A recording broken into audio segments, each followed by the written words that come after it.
Hey guys, Hamo back again. Welcome to day 51 in Life of the Galaxy S23. Today I'm going to talk about why people like iPhone better than Android.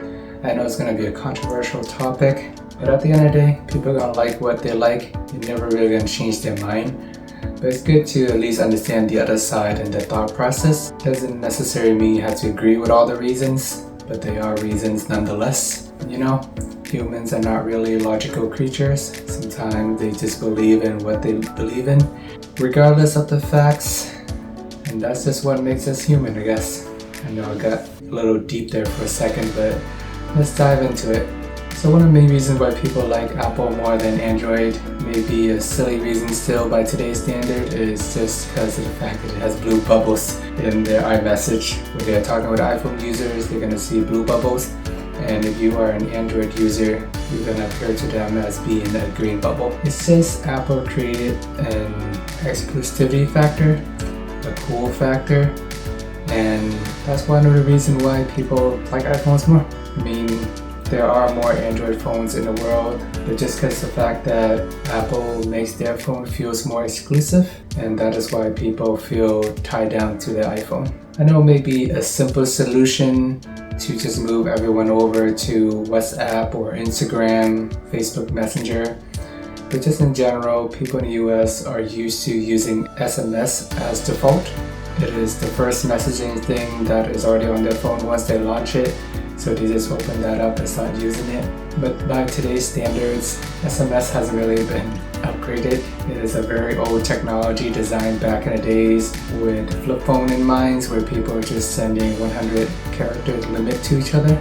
But nowadays, everything has gotten so much more robust. People are sending large pictures and videos, high quality videos, and SMS no longer really support that anymore. RCS is the next greatest technology that Google is trying to push, but at the end of the day, Apple don't really want to play ball.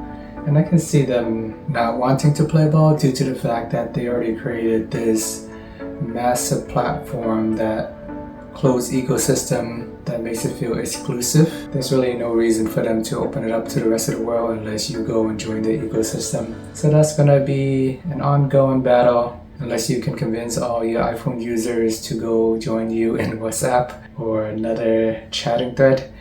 You are still going to be perceived as an outsider due to the fact that you have green bubbles and you send ugly videos in their group chat, and also the reactions is weird. Although ironically, with RCS you can see the reaction just fine in group messages, but when Android users react to a certain comment, I think iPhone is the one that's going to see the weird notifications, such as Time Mobile laughed at a comment. But regardless, they're still going to perceive that whole process as Android being inferior. Whether it's logical or not, it's up to you to debate, but that is one of the main reasons that people like iPhone more. It's ironic because Apple created this problem and they created the solution to it with iMessage. And that's going to be a trend you see with the Apple business model.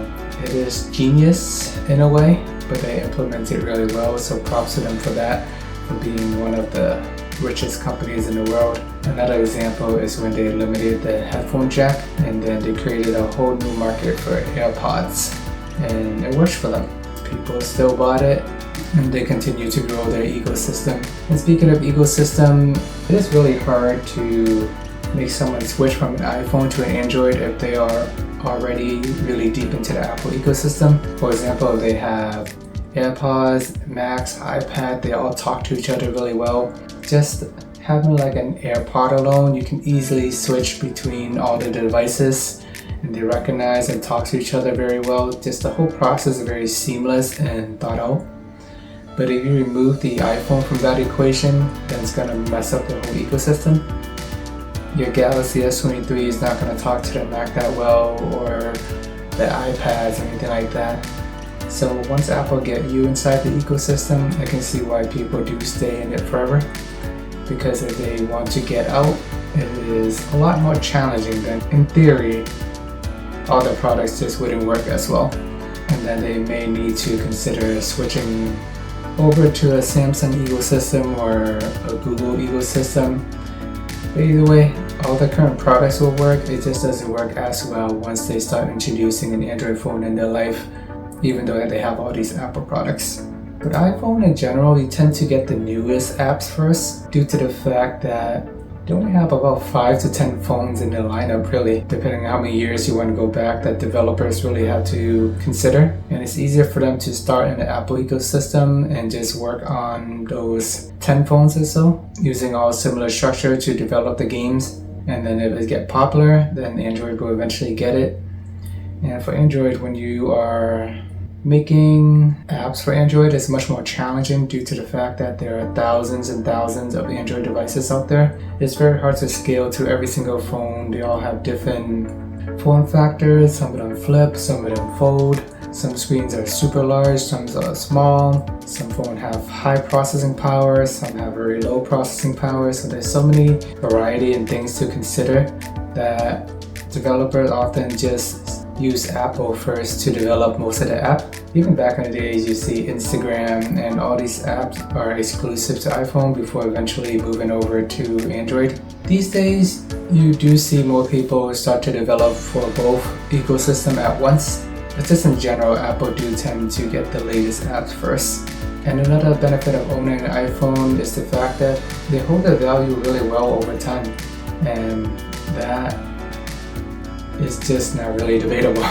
But if you look at an Android phone, such as the brand new Google Pixel 7 or even the Galaxy Z Fold 4, that phone released at $1,800, but you would see it on sale on Amazon for $1,200, $1,400, so easily knock off a few $100s just less than a year into the market. Just in general, Android phones depreciate much faster due to the fact that they're always pumping out more phones and there are so many phones in the market. But in general, iPhone just hold their value better. If you plan to keep it for the long run, you can resell it.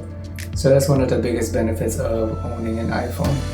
And before the recent Snapdragon 8 Gen 2, the iPhone 14 Pro Max and even the 13 Pro Max have had excellent battery life, and their chip is just super efficient and their ecosystem talks to each other really well and overall provide a great battery life experience.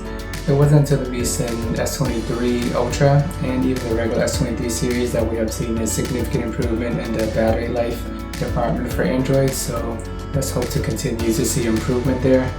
So the S23 series is up there against Apple just in terms of battery life performance, but I would still give Apple the edge. And all the Apple Bionic chip has been super efficient over time. They don't really need the high RAMs or anything like that due to the fact that everything is so efficient and works so well. They've always had powerful chips and they will continue to have powerful chips. As much as people may not be a fan of Apple, they do have really good products, regardless if you like them or not. And they have really long software update cycle. Even the iPhone 6s is still updated today in 2023. And that's just pretty amazing. For Android, it took them a while to even get to that level of commitment. Even till recently, Samsung included 4 years of software updates. Even Google Pixel, they only have 3 years of software updates. Whereas the iPhone series in general, you see anywhere from 5 to 6 years update or even more. They support their phone for a really long time. You know that once you buy into the ecosystem, you're just going to constantly get updates. And it's just a lot of peace of mind when you buy an iPhone. And at the end of the day, it's just a super easy and simple phone to use. Everything that they built is very basic and it works. You can give it to any child or old people in the world. They can figure out how it works. They got one home button. I know on Android you have the back button, the menu button, the recent button and all that. I personally love that, just in terms of having all the flexibility. But I know when I was trying to convert my mom from an iPhone to a OnePlus phone, she hated it because I guess it was too confusing for her. Something that may be simple for us may not be simple for elderly people. For example, she would accidentally always touch the recent button or the back button just because of the fact there are 3 buttons there. It is very confusing for her. Compared to previously using an iPhone, it's just one button. She wouldn't want to go home, she would just press home and that's it. So little things like that, Apple had it all thought out. I mean, these days a lot of people are using gestures, but still, it's just the fact that the Apple ecosystem is very simple, very easy to use, and that's why people like Apple. Alright, I know that that was a super long explanation, but it's a common question that people are always debating, and I do get it pretty often. So let me know what you guys think about why people like iPhone. Would you ever consider switching? Do you use both? Me personally, I've always been the biggest Android fan at heart. At some point or another, I did switch over to Apple just to kind of experience the ecosystem and see what all the hype is about. And once I understand both sides, I do prefer Android, but I do see why people like Apple. I hope that was a helpful background just to explain further about some of the benefits of iPhone and why people like them. But on the other hand, I still prefer my Galaxy S23. And oh yeah, in the US, all the iPhone series you have to use eSIM. I'm personally not a fan of eSIM due to the fact that I switch my phone so often, and it's easier for me to take a SIM card out and put it into another phone than have to figure out what apps to use. There's a talk between Android and Apple. Is it an easy switch? Even talking to the workers at T-Mobile, they say eSIM is not that easy to use at the moment due to the fact that it's so early, and it's even more challenging to switch between iPhone and Android. So for now, I'm just going to stick with the physical SIM card and staying in the Android space until eSIM is completely thought out and will be a seamless process. Alrighty, so after spending a lot of time on that, let me quickly jump into day 51 with the Galaxy S23. So woke up at 6 a.m. in the morning, and I still have contractors coming over to remodel my basement. Should be completed this week. I use my S23 to monitor all my security camera at the house, make sure nothing weird is happening. Then in the morning, I will go for a walk. By 11 a.m., phone is at roughly 90%. Since I'm working from home, it's just sitting on my wireless charger all day, so I'm not too concerned about battery life there. In the evening, drove over to my mom's house, had some blurry egg rolls. As you can see in the picture, the middle area looks fine, the edges are a bit out of focus. This is a common theme at this point with the S23, but this is how I'm used to taking photos.